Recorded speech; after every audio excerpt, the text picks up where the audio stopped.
নমস্কার, আমি নয়ন রায়। কার্তিক মাস চলছে, পাকা ধান উঠবে, মানে ধান পাকা। যদিও এখানে খেজুর রস নেই, কিন্তু রাজনৈতিক খেজুর রস এখানে আছে, সেটা চ্যাটচ্যাটে। আচ্ছা, পাশেই হচ্ছে অজয় রয়েছে, ঐতিহাসিক মঙ্গলকোট, মানেই হচ্ছে যে বিপ্লবের কথা বলে।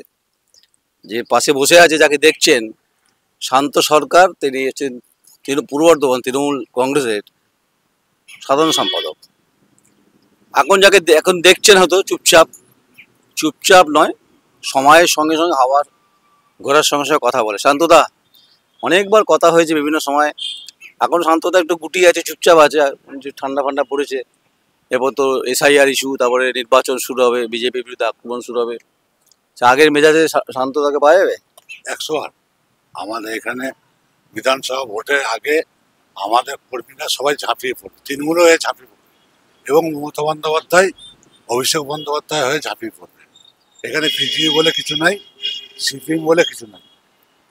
এইখানে যে এসআইআর প্রশ্নে বিজেপির যে ভূমিকা আর বামপন্থীদের কি অবস্থা, তুমি ভালো বলতে পারবে। এই যে এসআইআর আতঙ্কের পরিবেশ যে তৈরি করলো বিজেপি মঙ্গলকোটে, সব জায়গাতেই করেছে, মঙ্গলকোটটা ব্যতিক্রম নয়। এখানকার সংখ্যালঘু যে মানুষের যে বাস, তারা কার্যত ভয় পাচ্ছে, আতঙ্কের পরিবেশ তৈরি হচ্ছে। এটা আপনারা কিভাবে বোঝাচ্ছেন? না, সংখ্যালঘুরা শুধু চিন্তা করছে না, যারা বাংলাদেশ থেকে এসেছে মতুয়ারা, তারা আরও বেশি ভয় করছে। এবং এখানে এশিয়ার নিয়ে চিন্তায় কিছু নাই। আমার দিদি মুখ্যমন্ত্রী মমতা বন্দ্যোপাধ্যায় লড়ছে এবং অভিষেক বন্দ্যোপাধ্যায় এর বিরুদ্ধে লড়াই করছে। এখানে মতুয়া আছে? না, এখানে মতুয়া নাই, আশপাশে কিছু ঘুষখোরা আমাদের আউস গ্রামে কিছু আছে। আচ্ছা, বিরোধী দলনেতা গতকাল বর্ধমানে এসেছিলেন, তিনি প্রায় বলছেন যে ওই 1,20,00,000 আগে হিসেব দিচ্ছেন যে সব বার করে দেবো। মানে অনুপ্রবেশের প্রশ্নে মুসলমানদের একদম বলে, মানে সংখ্যালঘুদের মুসলমানই বলছে, যারা কাটা পেরিয়ে এসছেন তাদের বার করে দেওয়া যাবে, আর শরণার্থী থাকবে, আর রোহিঙ্গা বার করবে। তো আমি জানি না উনি কিভাবে খুঁজে বার করছেন মাইক্রোস্কোপে। আপনারা কি নতুন কি বায়নাকুলার কিনেছেন নাকি, যে আপনারা খুঁজছেন নাকি ও যা বলছে যে ঠিক বলছে কিনা?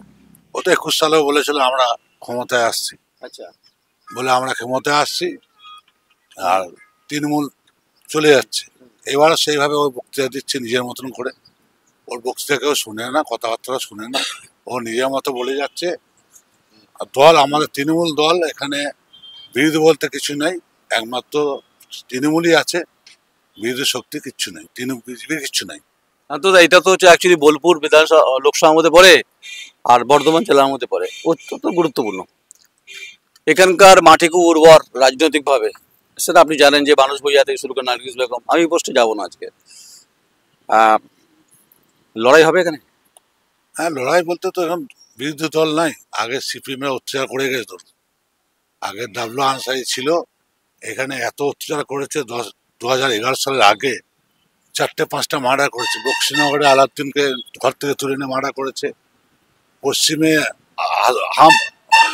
হাজমতকে তুলে এনে মার্ডার করেছে, আর বহু জায়গায় খুন খারাপি করেছে।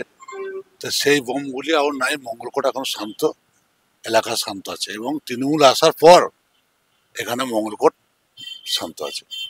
আচ্ছা, উনি কিন্তু শান্ত নন, কিন্তু যারা দেখছেন, যারা দর্শক জানেন, নাম শান্ত, রাজনীতিতে অশান্ত, চুপচাপ আছেন। আর যারা পিছনে রয়েছে না, কর্মী সমর্থকরা, গুরু বলেই মানে, স্বাভাবিক। এবং তার ছত্রছায় বহু মানুষ এখানে থাকেন, অভাব অভিযোগের প্রশ্নে কথা বলেন। আচ্ছা, আমি তৃণমূল কংগ্রেসের বিরোধিতা করি, হ্যাঁ, অনেকে বলে আমি শাসকের বিরুদ্ধে সংবাদ করি, হ্যাঁ করি। কিন্তু ব্যক্তিগতভাবে আমার সঙ্গে রাজনৈতিক যে পলিটিক্যাল ডেমোক্রেসিতে সংবাদ মাধ্যমের ভূমিকা থাকবে, তাই শান্তদা আমার বন্ধু লোক। তাতে তৃণমূল কংগ্রেসে কে রেগে গেল, কে খেপে গেল, কিছু যায় আসে না আমার কিছু। আচ্ছা, খেজুর রস এখানে মোটামুটি কবে পাওয়া যাবে? খেজুর গাছটা এখানে কম, মানে কম? কম মানে এখানে যখন আসবো আবার নির্বাচন আগে, এখানকার মিষ্টিটা খেতে হবে তো। 108 আমরা মিষ্টি খাবো এখানে। এখানে কি মিষ্টি বিখ্যাত? এখানে সব রকম মিষ্টি পাওয়া যায়। ওপাড়ায় হচ্ছে ওই ওপাড়াতে হচ্ছে মন্ডা বিখ্যাত, কৈচরে। এদিকে কি বিখ্যাত? এখানে রসগোল্লা খাবেন এসে। রসগোল্লা, একদম রস ডুবু খেজুর রস। রসগোল্লা খাবেন। আপনার শুভেচ্ছা, অভিনন্দন আপনাকে। আমাকে অনেকে অপছন্দ করে, কিন্তু এই দাদা বলছেন আমাকে পছন্দ করে, বা আমি নাকি কাটা কাটা কথা বলি। আমি বলি কাটাকাটি কথা। ওর সঙ্গে আমার সম্পর্ক আছে, শুধু নয়, মানে সাংবাদিক হিসাবে আপনি কাজ করছেন, এটা তো কোনো অসুবিধা নেই। সাংবাদিকরা নানা কথা প্রশ্ন তুলে ধরবি, দলই হোক বিরোধী হোক। আপনি আমাকে ভালোবাসেন? 100%। আচ্ছা, এটা খুব বিরাট ব্যাপার যে ভালোবাসাটা আজকের শব্দে, এই ওয়ার্ডে বলা খুব কঠিন, কারণ ব্যক্তিগত সম্পর্ক থাকবে, রাজনীতি লড়াই রাজনীতি ময়দানে ও করবে, শান্ততা করবে। তাই আপাতত বাঘ বলছি না, বাঘ বলা উচিত হবে না, আপাতত ঘুমিয়ে আছে, চুপচাপ আছে, জল মাপছে, হাওয়া মাপছে, ওয়েদার দেখছে, তারপর নামবে এসআইআর প্রশ্নে, বিজেপির প্রশ্নে কি কি কথা বলছে। সে খেলার কারিগর হিসাবে শান্ত সরকারের ভূমিকা থাকবে।